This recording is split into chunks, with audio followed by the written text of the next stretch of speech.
We just got a massive Bills update, and this has some very serious implications of what the Bills could be in store for this coming season. So let's talk about it all right here.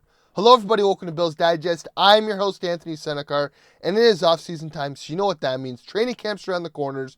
OTAs just kicked off, but there's only one issue. 72% of you guys that are watching this video right now are not subscribed to the channel. Subscribe, join the army here at Bills Digest to stay in touch with all your latest Bills news. We're on the road to 1,000 subscribers. Every little bit helps, and like I said, stay in touch because we got you guys covered till the Bills kick off against the Baltimore Ravens come September time. And like I said, guys, we got a massive Bills update, and this has some pretty serious indications of what the Bills could be in store for this coming season with this marquee signing, kind of the face of all the signings the Bills made this offseason, that being edge rusher Joey Bosa. Sean McDermott spoke to the media on the first day of OTAs, and he had some very interesting news. Sean McDermott tells reporters that newly signed edge Joey Bosa pulled his calf and will more than likely be sidelined until training camp. Now, this is some big news because, again, when the Bills first signed Joey Bosa, we were all aware of the injury history, had numerous injuries throughout his career with the LA Chargers, very rarely finished his whole season, but the ceiling of the Bosa signing was better than what the floor was and the histories of injuries.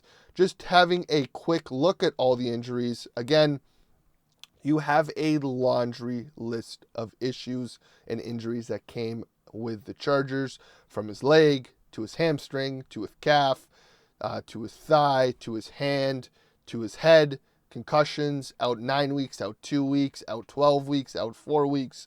Again, a very long history of very rarely finishing a whole season. But again, there's two sides to every coin. And the upside that Joey Bosa brought, the Bills thought that they can use it, and if injuries happened, they could build out a depth chart that kind of patches the holes for when Bosa's not there. Now, this is not a great start to the Bosa era for the Bills. Again, having an injury already going to sideline you till training camp, not a good sign. You want to get your reps in. You want to kind of get to know the other guys in your room. You kind of want to have an idea of what your rotation will be as a head coach and defensive coordinator by training camp time. Like, again, Bosa's not a bubble player. He's going to be on this team, but you want to kind of know who, when the time comes, who are going to be your two edge guys when you got to get after Patrick Mahomes, got to get after Joe Burrow, got to get after Lamar Jackson. One of these guys, you want to know it's going to be Greg Rousseau and who? Is it going to be Greg Rousseau and AJ Epenesa? Is it going to be Greg Rousseau and Joey Bosa? Is it going to be Greg Rousseau and someone who is going to rise through the ranks throughout the season? You don't know. But come training camp, you want to have a decent idea. As of right now, we all assume it's going to be Bosa and Rousseau. But again, who knows what happens comes training camp. Maybe AJ Epenesa, having the history on the Bills, knowing what's needed, having shown signs of flashing these past few years. Maybe L plays Joey Bosa come training camp. But you want to have all your guys healthy. You don't want to start off the season with a banged-up team. And already starting with OTAs with Bosa and his injury is kind of a bummer. But again, the writing was on the wall. We knew that we were not going to get a whole season out of Bosa with no injuries. The season has not started, but as of right now, his chance of injury in 2025, according to the numbers, is about a 78.9% chance that he plays the whole, or that he is injured at one point in the season. We're not counting what's occurring right now, but as of right now, people are thinking he's going to or the numbers are suggesting he's projected to miss about 3 to 4 games. Again, we didn't sign Joey Bosa for the preseason. We didn't sign Joey Bosa for all of the regular season. We signed Joey Bosa for the postseason. So, I mean, if we can kind of save him, keep him in bubble wrap until playoff time and let him loose, then, again, it's still a very good signing. But now it kind of shows why the Bills put so many assets into this defensive line room, on top of already giving Rousseau the contract extension and giving the 1-year contract to that of Joey Bosa. They build out the core. They go give money to Hesh. They draft Landon Jackson. They re-sign AJ Epinesa. And they have these kind of guys who are bubble guys, but again, who have still shined with Smoot, Kingsley Javon Solomon, Mike Love, guys that can contribute to this, guys that could be practice squad guys, that could be fifth option guys. Let's not remember, Hesh is suspended for the first few games of the season. He's going to come back mid-season. So again, this edge room as a whole is a lot more depth than it was last year. Von Miller was on the wrong side of 34.